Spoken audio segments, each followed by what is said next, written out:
Dr. Vivek Lal, thank you for joining me. No, thank you so much for inviting and talking to me. Vivek, I was going to call you Dr. Lal, but you said call me Vivek, so I'm going to call you Vivek. Can you Vivek. share the journey that led you to become a double board certified physician scientist and an authority in microbiome research and now RES? Well, it goes back a long way. I wanted to always enter medicine to create an impact in healthcare. Did my med school, did a 3-year residency, and then a 3-year fellowship in ICU, neonatal ICU. And soon realized while doing that in order to create a larger impact, you need to do research because I can fix one patient at a time and create impact there. But if I want a widespread impact, you can discover something or do some research and create a wider impact. So that's how I entered research and became an NIH-funded research scientist. But while doing that, I soon realized that in our whole academic and research system that we have right now in America, more than 90% of the research dollars which we get in grants, etc., don't reach back to the consumers or patients. Most of it is lost in just publications or promotions or just trying to please your bosses in the academic system, right? So then the question was, what do I want to do in order to actually get it back to the consumers or the patients? So that's where the idea of commercialization and entrepreneurship came. And I was already doing some businesses. I had started an urgent care business. That's where I learned all the business part of it. So I wanted to combine the business, clinical, and research into some biotech companies and launched 2 companies. One of this is Resbiotic Nutrition, which is a nutraceutical biotech company, and Alveolus Bio is a pharma biotech company. So, at first look, RES looks like, oh, this is a probiotic company. And then when I hear probiotic, I immediately think gut. So, but you kind of look at the product, the first thing you see is a lung product. And I'm like, oh, I haven't heard of probiotics for lungs. This is interesting. So then something inspired you to focus specifically on the gut lung axis, what you described to me earlier. What inspired you to do research in this area? Absolutely. So, 15 years back, we started studying the lung just as a researcher without any, probiotic or prebiotic, background there. We started looking at the molecular structure of the lung in chronic lung disease patients, mostly infants. We found that there are specific pathways of the lung which could be affected by various things which circulate in your body, such as MMP9, small chain fatty acids, etc. The source of those usually comes from the gut. How does gut immunity or gut colonization with bacteria affect lung immunity or lung inflammation? Is the gut axis. I always talk about the gut lung axis. That is how the gut communicates with the lung. You can reduce or increase inflammatory markers in the blood, circulating blood or lymphatics, by modulating what you eat or what you supplement in the gut, which changes the microbiome of the gut. So our general hypothesis is we could affect the lung inflammation by affecting the gut microbial community and other metabolites which are produced in the gut through the gut-lung axis. So we were already doing research on it 10 years ago, and we found seminal findings that we could actually have specific probiotic strains which downregulates inflammation in the lung through the gut-lung axis, and that inspired the first product, ResB Lung Support from Resbiotic. Well, I like to focus on the early days, the entrepreneurship journey. So, when it comes to supplements, personal health kind of businesses, I meet 2 kinds of people. Some of them are just interested in the space, haven't had any type of scientific background, but figured it out and started something and it became successful.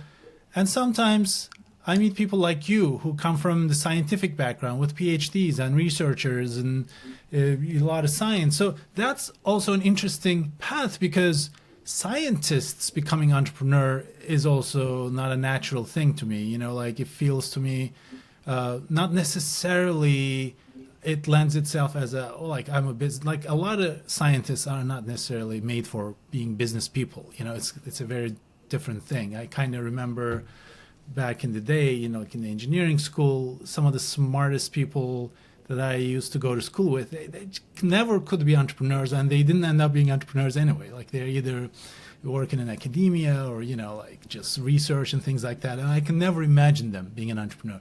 So what was your entrepreneurship journey? Like tell me a little bit about going from research and science into becoming an entrepreneur. No, absolutely. So it was not a straight journey. I had started a business called Urgent Care for Children. We started an urgent care group.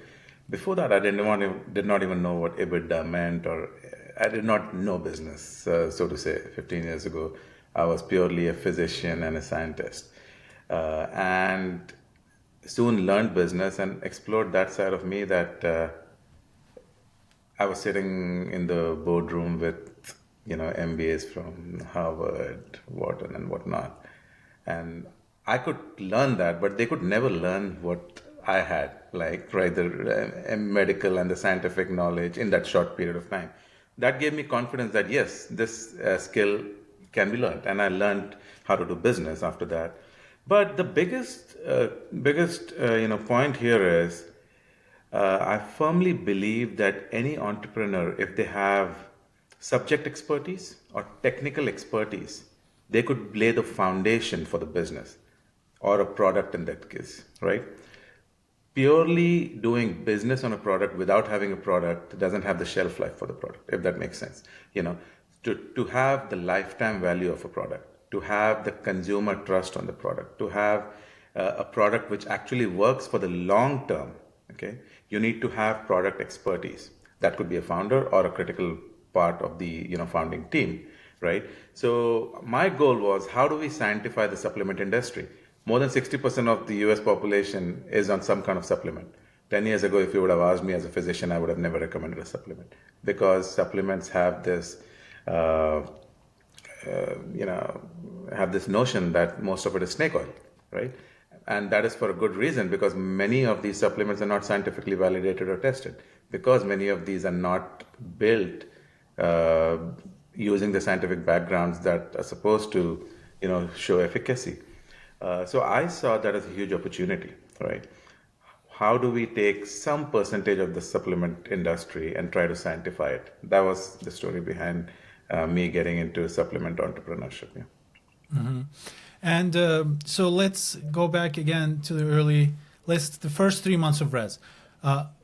Before you had the first product, how much work, and if you could share, maybe even ranges, how much money went into it investment wise to. Yeah. Oh, absolutely. So these are expensive businesses if you want to create a good product, right? So as I mentioned, most of the scientific work was done in the academic setting at University of Alabama at Birmingham in our labs, where we had done a lot of in vitro work and then in vivo animal work. Can you explain what they mean? Absolutely. So in vitro work is when we suppose we have some probiotic which we think is going to affect the lungs. So we actually take the lung tissues from humans or lung cells from humans and then test gain of function or loss of function. Does it increase the function of those tissues or not? Then we take some gut tissues and we test on them, right? Compared to a placebo or compared to a control. Does it show your effect or not? So that is any kind of cellular studies or in vitro studies. Then we take models of lung diseases in animals, like small animals, etc. And then we test these in those animals to see whether it causes any harm or improves the function, like a benefit. So these are typical processes in a drug development, like a pharmaceutical industry, okay? Because we had access to that, and I also have a pharmaceutical in a company, Biotech, early stage Biotech. So we had all these resources. So a lot of money and effort went into creating those resources, and now that we had these resources, we created a Res with in vitro and in vivo studies, and then we had to do clinical trials. So clinical trials are extremely expensive also. In addition to these, we had to raise some private equity money. Initial funding, we raised around $3 million as seed funding to kick things off. Yeah. Okay, so $3 million is kind of like a regular tech startup. Usually starts with around three, four, but maybe if they're Yeah. crazy, it's 10 these days if it's AI. But and then several months or a couple years of studies, like before starting. What's the MVP like, in this world? Yeah, no, that's a great question. It all depends on how well you want to do it. We wanted to, do it and base our brand on quality. So we had done like 4 to 6 years of background work already. So we licensed that technology out of the university and created the first product. After licensing, we did around 6 to 12 months of more work, and then we did around 12 months of a clinical trial while launching the product. Hmm. So it was almost 1 to 2 year of work before launching the first product after establishing the company.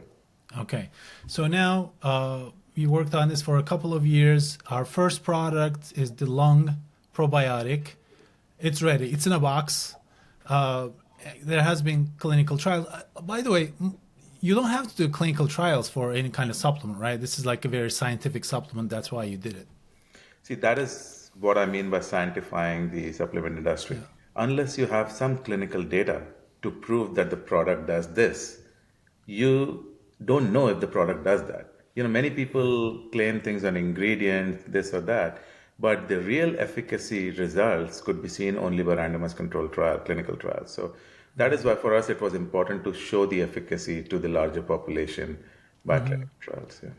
So it was important to you because you wanted to scientify that because you're a scientist. Why not use that as a strength and kind of like show that as a differentiator, right? It makes a lot of sense. But from the consumer's perspective, do people care? That's a great question, right? Uh, a lot of money has gone into marketing of snake oil supplements over the years. So consumers are brainwashed. So you can sell anything. You can sell water in a capsule, and people might buy if you have great marketing behind it, right? But the lifetime value of the product happens only if the product works. The consumers care if the product work and they keep buying it repeatedly. The first purchase, I can sell anything just by marketing. But for repeat purchase, etc., the product has to work. So that's where efficacy. And just from consumer education, what we are seeing in the last couple of years also, consumers are getting smarter. Consumers are getting educated about science and scientific products. So I think the future is that of science-backed products, and we are glad to be having a head start there. Okay, so let's talk about marketing now. So we have the products in a box. What was your first, how did you sell the first 10 boxes? Yeah, so first 10 boxes were sold from domain authority, right? That, hey, pulmonologist or ICU formulated product. So scientific marketing is our mantra. How do we market but with the scientific foundation? So the first 10 products were, or first few products were sold just based on that. Then we soon realized consumers just don't understand science unless you really dumb it down and come to their level and tell them the actual benefits, right? So we had to employ some of the regular consumer tactics in order for them to buy the first product. And once they see the benefit of it, then, work on the retention and they, get retained. So that's what evolved. Initial marketing was very different from what we started doing later. But in general, our marketing overall has two phases. One is education, and then is a sales kind of marketing. So that brings me to educating the consumers about the science without scaring them with difficult, like you said, in vivo, in vitro. My head started spinning already. Like how do we educate the consumers without having them think, oh, like this is like some kind of medicine. I don't need that. Like, but Absolutely. but it's like over the counter. You can buy it from the website. You don't need a prescription. How do you find that fine balance where this is like a science-backed, researched product, but it's not a medicine. It's like a supplement that you can use. It's a very nuanced marketing, right? And you learn that with experience that you don't need to scare them, but at the same time, we need to teach our consumers how their body works. If the consumers understand how their body works, then they start understanding what will make them feel better, right? So it has to be a process in the consumer purchase journey and the retention journey where you first educate them about their own body, how their lungs function in this thing. Like we eat 3 times a day and we say food is medicine. We breathe 30 times a minute. So the air we inhale is medicine, right? You could inhale all these wildfire or smoke from pollutants, etc. What is it doing to your lungs? Why is that you can get COVID and you can be walking around absolutely fine, and I can get COVID and I can be in the ICU because your lungs are either predisposed or resistant to a second hit like a COVID or an infection or a smoking or something like that, right? So we need to understand our body, that our bodies are not same. We are, even if you don't see it, you could be predisposed to or resistant to the second hit or third hit. How do you avoid that? So once you start educating them about how the gut could affect the lungs, how the lungs are important, then they will start understanding why this product is important. Then they will start learning about the product, etc. So the marketing is first education about our own body, what affects our body. Second is why this product affects your body. And third is the sales part. Yeah. So you mentioned earlier that I can sell anybody one time, but if it doesn't work, it's not going to be a long-lasting relationship.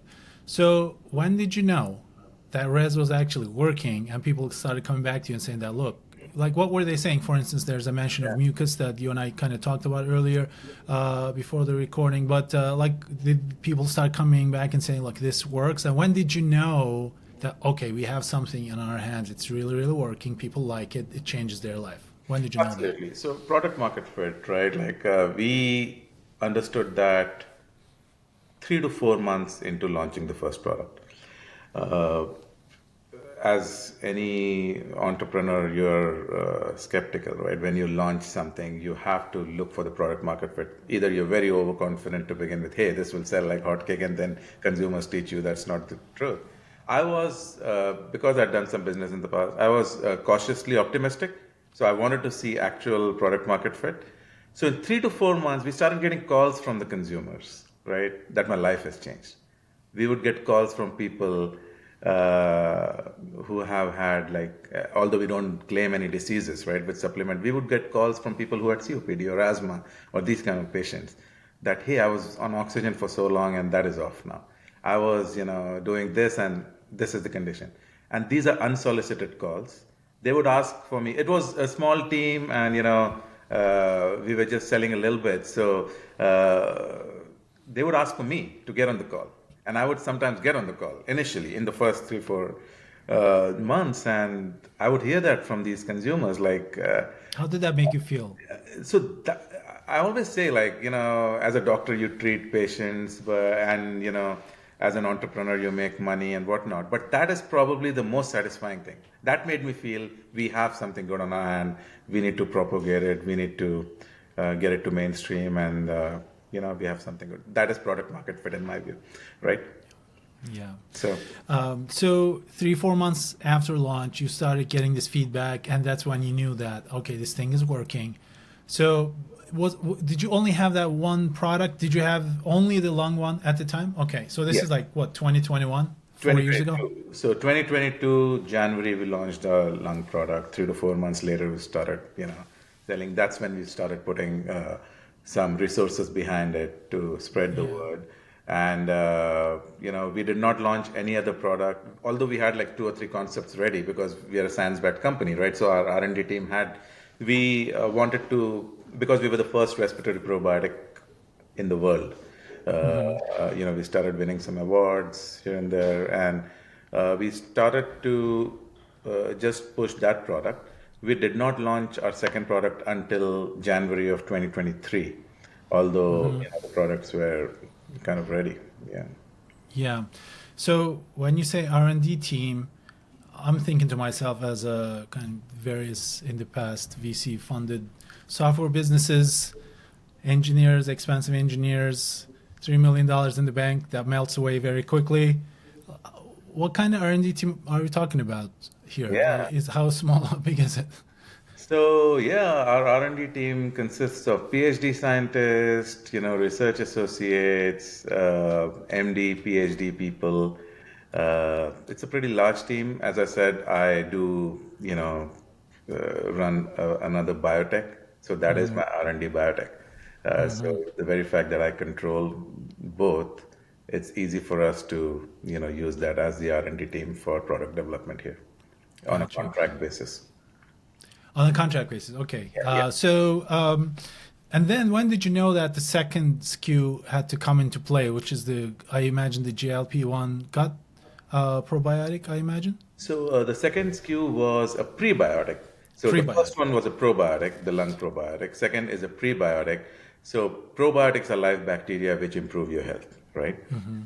Prebiotics are things which feed into the probiotics, which enrich the development of good bacteria in your gut. So prebiotic, essentially fiber-like prebiotic. So our second product was a prebiotic-based uh, drink, uh, one of the first microbiome-based energy drink, clean energy drink without caffeine. So we call it pre-beet. Pre for prebiotic, beet for beets. We had, beet for increased nitric oxide and energy in this formulation. So that was the second product which was launched in early 2023. Uh, Later, we found that the prebiotic product had other benefits also, which really catapulted its growth. And then the third product is the GLP-1 postbiotic, which you just mentioned, which we are just launching, and it's a postbiotic. It is bacteria which has been inactivated, so heat inactivated bacteria. So these are not live bacteria, but postbiotics. Yeah. What does a postbiotic do? So very similar mechanism of action like a probiotic, but probiotics are bacteria which could go and replicate also, right? Like you could keep replicating because these are live bacteria. Postbiotics are either remnant of bacteria or extracts from bacteria, which can cause a similar effect, but could be much more stable. Because when you have probiotic live bacteria and you mix it with some herbs or something, the stability of that goes down. So you don't have enough colony forming unit as claimed on your label, or the shelf life could not be that long. In addition, there are other differences there. But postbiotic could be much more stable, especially when you mix it with other macromolecules which have decreased or increased water activity. So when you mix it, it's much more stable because it's not live bacteria. Okay. So interesting, Vivek. I lived most of my life without knowing anything about gut or biotics. I've never heard of probiotics up until like a few years ago, until this period where I had to go through a bunch of tooth operations, a bunch of root canals, like months and months of like horrible, horrible nightmare months, which I had to take a lot of antibiotics during this time. So turns out, I don't know if this is true, but what I read that these antibiotics are like an atom bomb to your gut microbiome. Apparently, they kill and destroy all of the good bacteria in your gut, and you don't get it back for like 2 years. Now you have to, and that caused a lot of other issues for me. That's when I started kind of reading and learning about it, and just like how important it is. Like, I guess you know what they say about your health. You don't understand how important it is until you lose it. People take it for granted, and then once you lose it, you start learning about. But anyway, so I imagine there are a lot of misconceptions about probiotics and prebiotics that you encounter. Like, what do you hear, and how do you address them? So, for every human cells in our body, there are more than 10 bacterial cells in the same body. Okay, so we are nothing but a bunch of bacteria, is my running joke, right? By the way, what I tell you, what I just told you, does that make sense? Is that true? Yeah, that's Okay. absolutely true. Yeah. So, what do these bacteria in our whole body? It's not only the gut. The gut has a maximum number, Yeah. but it's the skin, the eyes, every part of our body have a bacterial lining the Yeah. microbiome, right? Which is very specific to that organ or the rest of the body. So, every minute, the bacterial cell and the human cell keep interacting with each other. So what they do, the science is still very, very nascent. We don't know everything. That's where when people say that, A plus B equals to C, I always say it's not true. We just don't know enough at this time. You know, uh, that is why these traditional medicine things which come up all the time, which I used to just put aside all these years ago as a allopathic doctor, now started studying. And maybe it is science that we just don't know yet, right? So how do we scientify that? How do we bring that out and actually give it a scientific touch and explore if that actually works or not? So that's the mission here.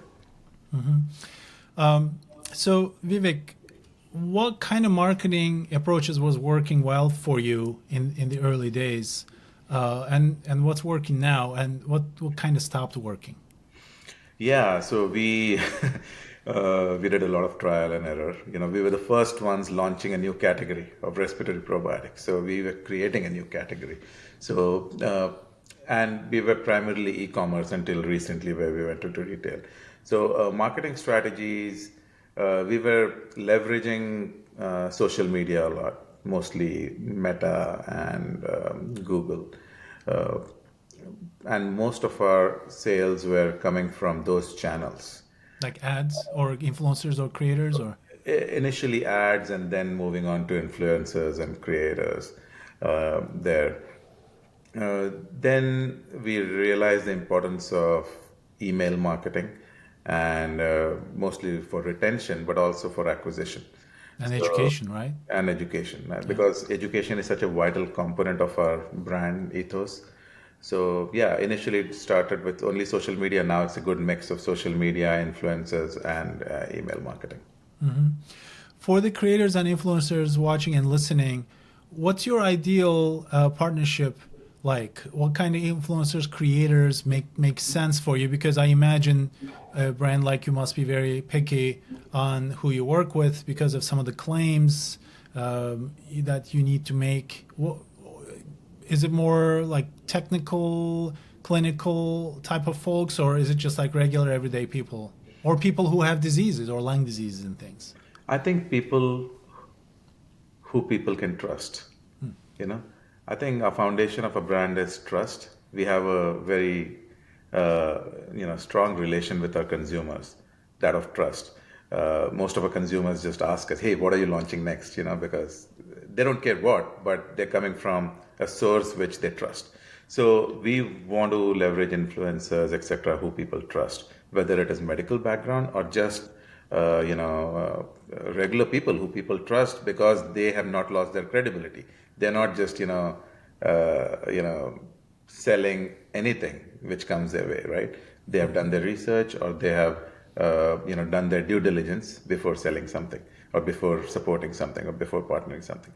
So I think trust is the right word. People trust. So I have to ask this to you because it's something that I kind of struggle with. Coming from a technical background and going into entrepreneurship, all of a sudden your day is full of things that has nothing to do with science and research. And did you like what do you enjoy doing? What don't you enjoy doing? And what have you done to remove the things that you don't like off your plate so you only do the things that you like? And are you still able to do technical things today?